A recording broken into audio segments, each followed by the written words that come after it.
हमारे अंग्रेजिंदा दोस्त माने या ना माने, मैं तो यही कहूँगा कि गुल्ली डंडा सब खेलों का राजा है। अभी कभी लड़कों को गुल्ली डंडा खेलते देखता हूँ तो जी लोटपोट हो जाता है कि इनके साथ जाकर खेलने लगूं। ना लान की जरूरत, ना कोर्ट की, ना नेट की, ना थापी की। मजे से किसी पेड़ की एक टहनी काट लो, गुल्ली बना लो और 2 आदमी भी आ जाएं तो खेल शुरू हो गया। विलायती खेलों में सबसे बड़ा ऐब है कि उनके सामान महंगे होते हैं। जब तक कम से कम 1 सैकड़ा खर्च ना कीजिए, खिलाड़ियों में शुमार हो ही नहीं सकते। यह गुल्ली डंडा है कि बिना हर फिटकारी के चोखा रंग देता है। पर हम अंग्रेजी चीजों के पीछे ऐसे दीवाने हो रहे हैं कि अपनी सभी चीजों से अरुचि हो गई है। हमारे स्कूलों में हर एक लड़के से 3-4 रुपए सालाना केवल खेलने की फीस ली जाती है। किसी को यह भी नहीं सोचता कि भारतीय खेल खिलाए जो बिना दाम कौड़ी के खेले जाते हैं। अंग्रेजी खेल उनके लिए है जिनके पास धन है। गरीब लड़कों के सिर पर क्यों यह व्यसन मंडते हो? ठीक है, गुल्ली से आंख फूट जाने का भय रहता है, तो क्या क्रिकेट से सर फूट जाने, तिल्ली फट जाने या टांग टूट जाने का भय नहीं रहता? अगर हमारे माथे में गुल्ली का दाग आज तक बना हुआ है तो हमारे कई दोस्त ऐसे भी हैं जो थापी को बैसाखी में बदल बैठे। खैर, यह तो अपनी अपनी रुचि है। मुझे सब खेलों में गुल्ली ही अच्छी लगती है और बचपन की मीठी स्मृतियों में गुल्ली ही सबसे मीठी है। वह प्रातःकाल घर से निकल जाना, वह पेड़ पर चढ़कर टहनियाँ काटना और गुल्ली डंडे बनाना, वह उत्साह, वह लगन, वह खिलाड़ियों के जमघटे, वह पदना और पदाना, वह लड़ाई झगड़े, वह सरल स्वभाव जिसमें छूत अछूत, अमीर गरीब का बिल्कुल भेद न रहता था, जिसमें अमीराना चोंचलों की, प्रदर्शन की, अभिमान की गुंजाइश ही ना थी। वह उसी वक्त भूलेगा जब घर वाले बिगड़ रहे हैं, पिताजी चौकी पर बैठे वेग से रोटियों पर अपना क्रोध उतार रहे हैं, अम्मा की दौड़ केवल द्वार तक है। लेकिन उनकी विचारधारा में मेरा अंधकारमय भविष्य टूटी हुई नौका की तरह डगमगा रहा है और मैं हूँ कि पदाने में मस्त हूँ। न नहाने की शुद्धि है, न खाने की। गुल्ली है तो जरा सी, पर इसमें दुनिया भर की मिठाइयों की मिठास और तमाशों का आनंद भरा हुआ है। मेरे हमजोलियों में एक लड़का गया नाम का था। मुझसे 2-3 साल बड़ा होगा, दुबला लंबा, बंदरों की सी लंबी लंबी पतली पतली उंगलियां, बंदरों की सी चपलता, वही झल्लाहट। गुल्ली कैसी भी हो, उस पर इस तरह लपकता था जैसे छिपकली कीड़ों पर लपकती है। मालूम नहीं उसके माँ बाप थे या नहीं, कहाँ रहता था, क्या खाता था, पर था हमारे गुल्ली क्लब का चैंपियन। जिसकी तरफ वो आ जाए उसकी जीत निश्चित थी। हम सब उसे दूर से आते देख उसका दौड़कर स्वागत करते थे और उसे अपना गुइया बना लेते थे। एक दिन हम और गया 2 ही खेल रहे थे। वह पदा रहा था, मैं पद रहा था। मगर कुछ विचित्र बात है कि पदाने में हम दिन भर मस्त रह सकते हैं, पदना 1 मिनट का भी अखरता है। मैंने गला छुड़ाने के लिए सब चालें चली जो ऐसे अवसर पर शास्त्र विहित ना होने पर भी सम्य है, लेकिन गया अपना दाव लिए बगैर मेरा पिंड ना छोड़ता था। अनुनय विनय का कोई असर न हुआ, मैं घर की ओर भागा। गया ने मुझे दौड़कर पकड़ लिया और डंडा तानकर बोला, मेरा दाव देकर जाओ, पदाया तो बड़े बहादुर बनके, पदने की बेर क्यों भागे जाते हो? तुम दिन भर पदाओ और मैं दिन भर पदता रहूं? हाँ, तुम्हें दिन भर पदना पड़ेगा। न खाने जाऊं न पीने जाऊं? हाँ, मेरा दाव दिए बिना कहीं नहीं जा सकते। मैं तुम्हारा गुलाम हूँ? हाँ, तुम मेरे गुलाम हो। मैं घर जाता हूँ, देखूं मेरा क्या कर लेते हो। घर कैसे जाओगे? कोई दिल लगी है?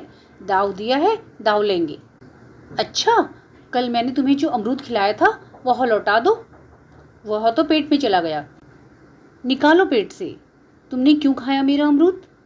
अमरूद तुमने दिया तब मैंने खाया, तुमसे मांगने न गया था। जब तक मेरा अमरूद ना दोगे मैं दाव ना दूंगा। मैं समझता था न्याय मेरी ओर है। आखिर मैंने किसी स्वार्थ से ही उसे अमरूद खिलाया होगा। कौन निस्वार्थ किसी के साथ सलूक करता है? भिक्षा तक तो स्वार्थ के लिए ही देते हैं। जब गया ने अमरूद खाया तो फिर उसे मुझसे दाव लेने का क्या अधिकार है? रिश्वत देकर तो लोग खूब पचा जाते हैं। यह मेरा अमरूद यूं ही हजम कर जाएगा। अमरूद पैसे के 5 वाले थे, जो गया के बाप को भी नसीब ना होंगे। यह सरासर अन्याय था। गया ने मुझे अपनी ओर खींचते हुए कहा, मेरा दांव देकर जाओ, अमरूद समरूद मैं नहीं जानता। मुझे न्याय का बल था, वह अन्याय पर डटा हुआ था। मैं हाथ छुड़ाकर भागना चाहता था, वह मुझे जाने ना देता था। मैंने गाली दी, उसने उससे कड़ी गाली दी। 2-1 चाटा जमा दिया। मैंने उसे दांत काट लिया। उसने मेरी पीठ पर डंडा जमा दिया। मैं रोने लगा। गया मेरे इस अस्त्र का मुकाबला ना कर सका, भागा। मैंने तुरंत आंसू पोंछ डाले, डंडे की चोट भूल गया और हंसता हुआ घर जा पहुंचा। मैं थानेदार का लड़का एक नीच जात के लौंडे के हाथों पिट गया। यह मुझे उस समय भी अपमानजनक मालूम हुआ, लेकिन घर में किसी से शिकायत ना की। उन्हीं दिनों पिताजी का वहां से तबादला हो गया। नई दुनिया देखने की खुशी में ऐसा फूला कि अपने हमजोलियों से बिछड़ जाने का बिल्कुल दुख न हुआ। पिताजी दुखी थे, यह बड़ी आमदनी की जगह थी। अम्मा जी भी दुखी थी, यहाँ सब चीजें सस्ती थी और मोहल्ले की स्त्रियों से घराव सा हो गया था। लेकिन मैं मारी खुशी के फूला न समाता था, लड़कों से जीत उड़ा रहा था। वहाँ ऐसे घर थोड़े होते हैं, ऐसे ऐसे ऊंचे घर हैं कि आसमान से बातें करते हैं। वहाँ के अंग्रेजी स्कूलों में कोई मास्टर लड़कों को पीटे तो उसे जेल हो जाए। मेरे मित्रों की फैली हुई आंखें और चकित मुद्रा बतला रही थी कि मैं उनकी निगाहों में कितना ऊंचा उठ गया हूँ। बच्चों में मिथ्या को सत्य बना लेने की वह शक्ति है जिसे हम, जो सत्य को मिथ्या बना लेते हैं, क्या समझेंगे। उन बेचारों को मुझसे कितनी स्पर्धता हो रही थी, मानो कह रहे थे, तुम भाग्यवान हो भाई, जाओ, हमें तो इस उजड़ ग्राम में जीना भी है और मरना भी। 20 साल गुजर गए। मैंने इंजीनियरिंग पास की और उसी जिले का दौरा करता हुआ उसी कस्बे में पहुंचा और डाक बंगले में ठहरा। उस स्थान को देखते ही इतनी मधुर बाल स्मृतियां हृदय में जाग उठी कि मैंने छड़ी उठाई और कस्बे की सैर को निकला। आंखें किसी प्यासे पथिक की भांति बचपन के उन कीड़ा स्थलों को देखने के लिए व्याकुल हो रही थी, पर उस परिचित नाम के सिवा वहां और कुछ परिचित ना था। जहां खंडर था वहां पक्के मकान खड़े थे, जहां बरगद का पुराना पेड़ था वहां अब एक सुंदर बगीचा था। स्थान की कायापलट हो गई थी।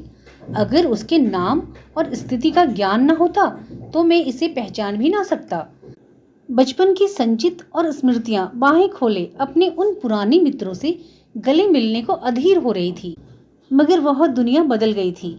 ऐसा जी होता था कि इस धरती से लिपटकर रोऊं और कहूं, तुम मुझे भूल गई, मैं तो अब भी तुम्हारा वही रूप देखना चाहता हूँ। सहसा एक खुली हुई जगह में मैंने 2-3 लड़कों को गुल्ली डंडा खेलते देखा। एक क्षण के लिए मैं अपने को भूल गया कि मैं एक ऊंचा अफसर हूँ, सहाबी ठाड़ में, रौब और अधिकार के आवरण में। जाकर एक लड़के से पूछा, क्यों बेटे, यहाँ कोई गया नाम का आदमी रहता है?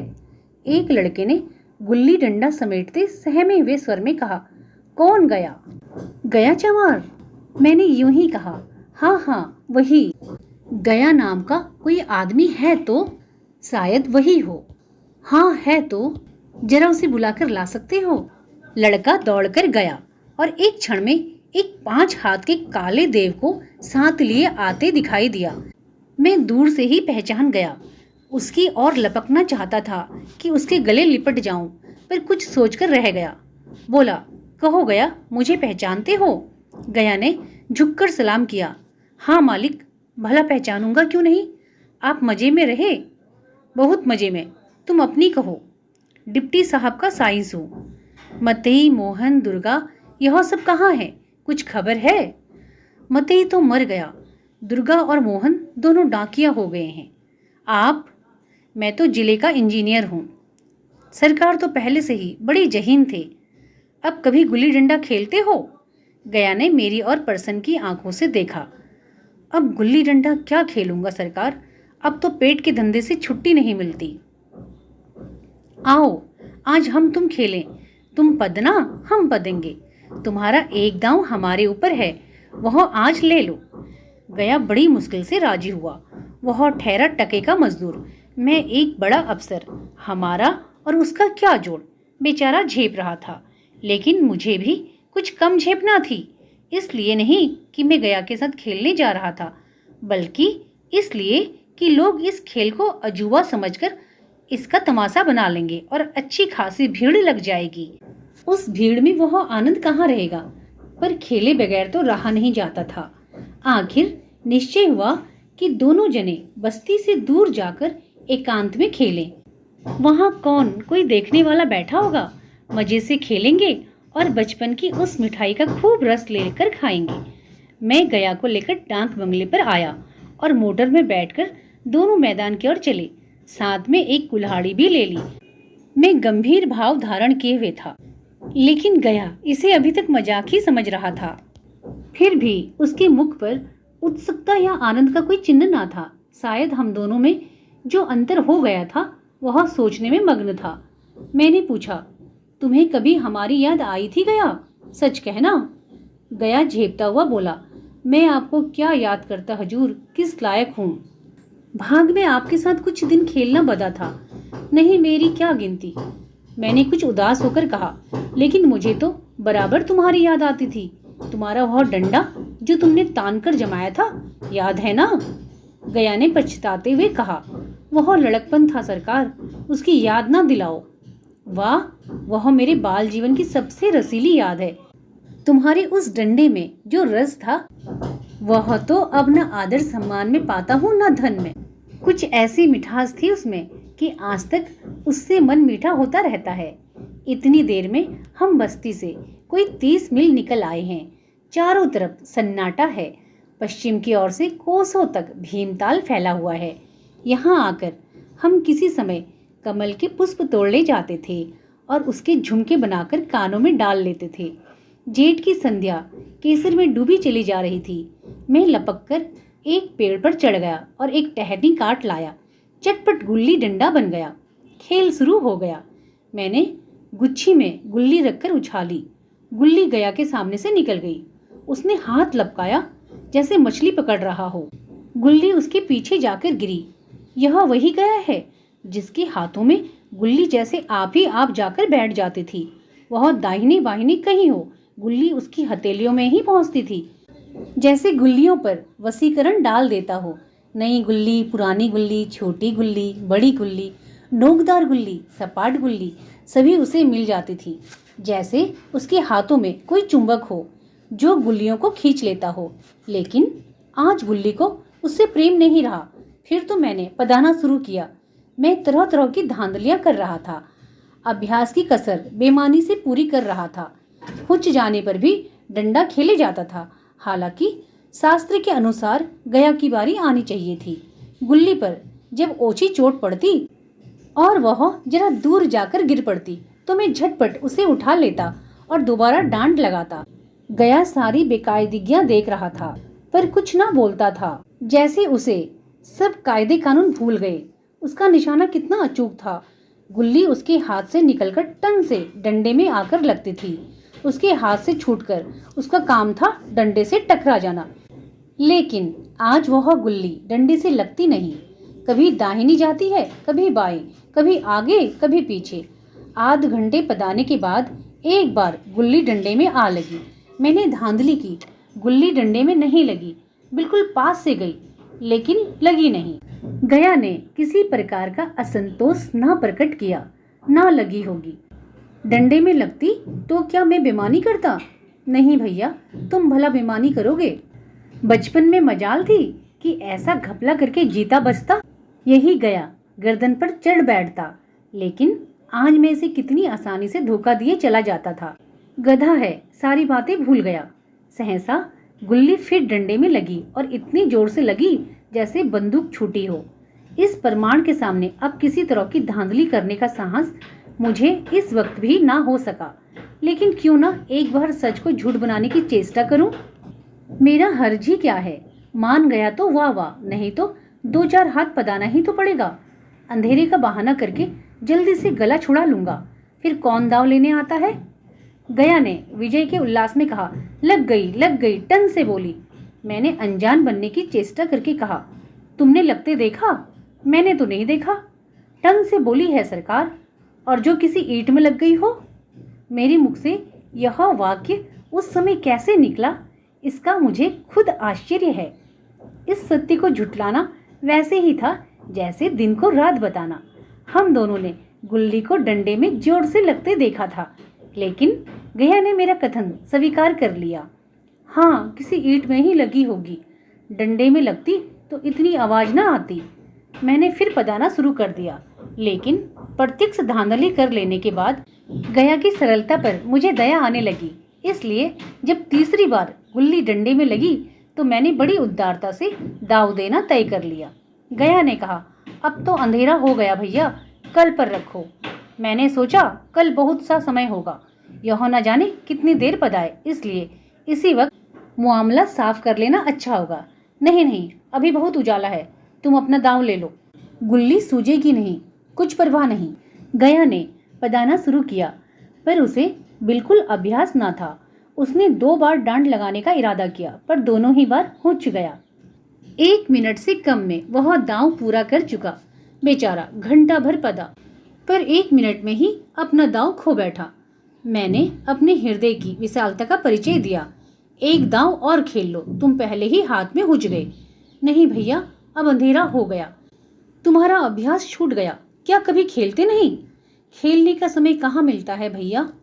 हम दोनों मोटर पर जा बैठे और चिराग जलते जलते पड़ाव पर पहुंच गए।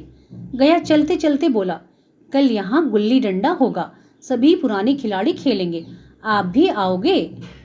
जब आपको फुर्सत हो तभी खिलाड़ियों को बुलाऊं। मैंने शाम का समय दिया और दूसरे दिन मैच देखने आया। कोई 10-10 आदमियों की मंडली थी। कई मेरे लड़कपन के साथी निकले।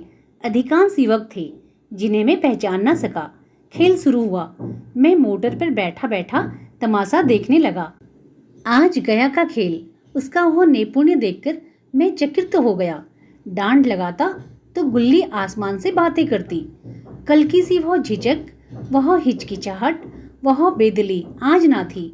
लड़कपन में जो बात थी, आज उसने पूर्णता प्राप्त कर ली थी। कहीं कल इसने मुझे इस तरह पदाया होता तो मैं जरूर रोने लगता। उसके डंडे की चोट खाकर गुल्ली 200 गज की खबर लाती थी। पदने वालों में एक युवक ने धांधली की। उसने अपने विचार में गुल्ली रोक ली थी। गया का कहना था गुल्ली जमीन में लगकर उछली थी। इस पर दोनों में ताल ठोकने की नौबत आई। युवक दब गया। गया का तमतमाया हुआ चेहरा देखकर डर गया। अगर वह दब न जाता तो जरूर मारपीट हो जाती। मैं खेल में ना था, पर दूसरों के इस खेल में मुझे वही लड़कपन का आनंद आ रहा था, जब हम सब कुछ भूलकर खेल में मस्त हो जाते थे। अब मुझे मालूम हुआ कि कल गया ने मेरे साथ खेला नहीं, केवल खेलने का बहाना किया। उसने मुझे दया का पात्र समझा। मैंने धांधली की, बेमानियां की, पर उसे जरा भी क्रोध न आया, इसलिए कि वह खेल ना रहा था, मुझे खिला रहा था, मेरा मान रख रहा था। वह मुझे पदाकर मेरा कुचूमर नहीं निकालना चाहता था। मैं अब अफसर हूँ। यह अफसरी मेरे और उसके बीच में दीवार बन गई है। अब मैं उसका लिहाज पा सकता हूँ, अदब पा सकता हूँ, सहचर्य नहीं पा सकता। लड़कपन था तब मैं उसका समकक्ष था। हम में कोई भेद ना था। यह पद पाकर अब मैं केवल उसकी दया का योग्य हूँ।